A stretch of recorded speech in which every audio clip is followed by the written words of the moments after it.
In my last video, we did an overview of the Smart Lithium DC Link Box and how it can really help make the installation much more straightforward and reliable. In this video, I want to do a little bit of a deeper dive into the extra functionality that's incorporated into the DC Link Box. So let's dive straight in.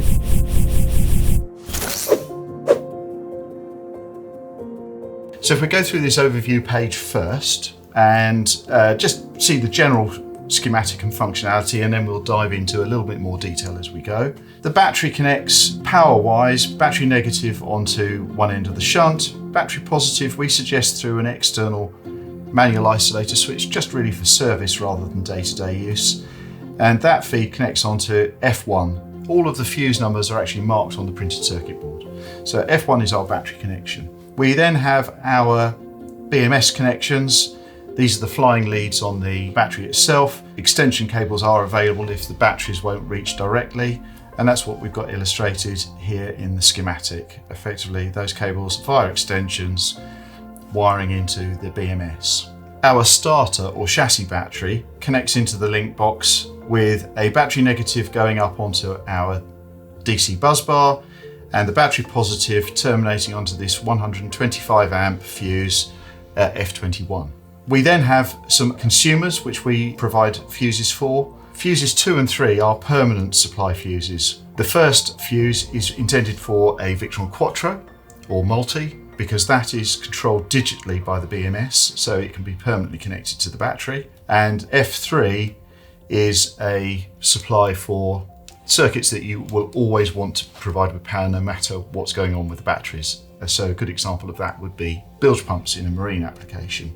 And then fuses 11 to 14 over on the right hand side here are for circuits that are going to be controlled by our Smart Battery Protect. These will get disconnected either when the BMS is saying that the battery is fully discharged and it will disconnect the loads to protect itself, or when we operate our remote battery isolator switch which connects into this link box. So that provides us with an ability to power down the vehicle and to isolate the batteries. We have a few other things just illustrated on this overview page. We have a Victron Quattro here. I've already talked about the main power connections, but within the Quattro there are 3 terminal blocks for controlling the functionality of that between turning it off, putting it into a charger only mode, and also into a fully on mode. And we are slaving those connections into the link box so that when you operate the remote battery isolator switch function in here, in other words, when you're leaving the vessel or vehicle for any extended period of time, you will operate the battery protect and you will also switch the Quattro into charge only mode. We've got a dedicated positive and negative supply for your GX device. In this illustration we've got a servo, and then all of the other connections into the servo are made as normal. So we've got our VE direct from our battery monitor, and we've got our RJ45 from the VE bus BMS connecting externally as well. So that's kind of an overview of things. What we'll do now is we'll just dive into specific areas just to make sure that everything is crystal clear on that side of things. This page of the manual just details the positive connections onto all of the fuses. So we've got our starter battery connection, our main domestic battery connection off of the lithium battery. We've got a 300 amp fuse here for a Multi or a Quattro, our always on permanent circuit, again the example being bilge pumps, and then a further 4 circuits that are switched, and they're switched either on low state of charge or when we're operating the remote battery switch function to power down the system. The next page in the manual really illustrates our main battery negative connections. So again, we have our domestic battery coming in to the end of the shunt here. That allows us to record everything flowing in and out of the lithium battery so that we can calculate the state of charge. And then all of the other connections here can be used as needed. One of those connections, if you have got a starter battery or chassis battery, will be the negative from that other battery. And then that allows us to record any charge, any cross charge that's coming from the chassis battery. So that must be connected to this negative bus bar. There is a note here in the connection notes just to confirm that. We're now going to look at the terminal blocks on the right hand side of the DC link box, and I'm going to do that by group. We're going to start off with terminals 17 to 21. 17 to 19 are the interconnects to the Quattro or Multiplus. This allows the DC link box to control the Multiplus dependent on the state of the remote battery isolator switch. The remote battery isolator switch connects in via terminals 20 to 21.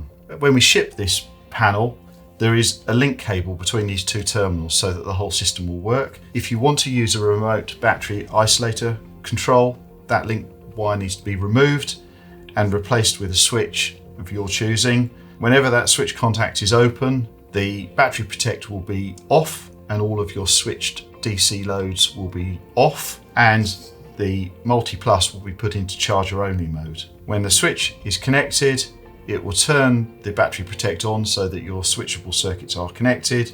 It will put the Multiplus back into the standard on mode, and that will only be changed in the event that the BMS decides that the batteries are at a low state of charge and effectively overrides the switch function here. The next group of terminals are 9 to 16, and I'll go through those in turn. So 9 and 10 is a positive and negative to supply power to your GX device.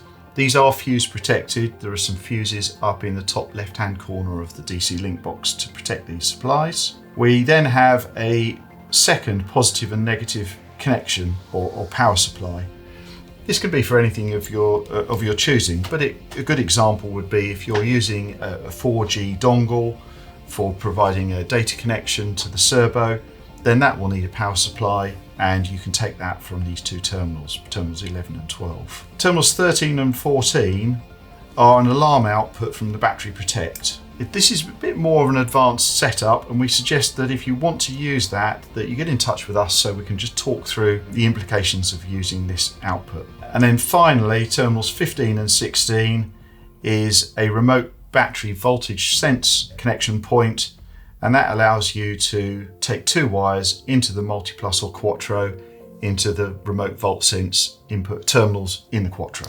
Terminals 1 to 8 are slightly more advanced functions, and we wouldn't necessarily expect every installation to take advantage of these, but I'm going to go through them anyway just so that you've got a bit of an idea of what you can do with these connections. Terminals 1 and 2 is a negative and positive, with the positive going live when the VE bus BMS hits its pre-alarm point. You could, for instance, use this to connect to a sounder or an alarm so that you're alerted when the battery gets to a pre-alarm point ahead of disconnecting at the alarm point. Just gives you an opportunity potentially to start a generator or to take some kind of action to avoid the whole system going offline.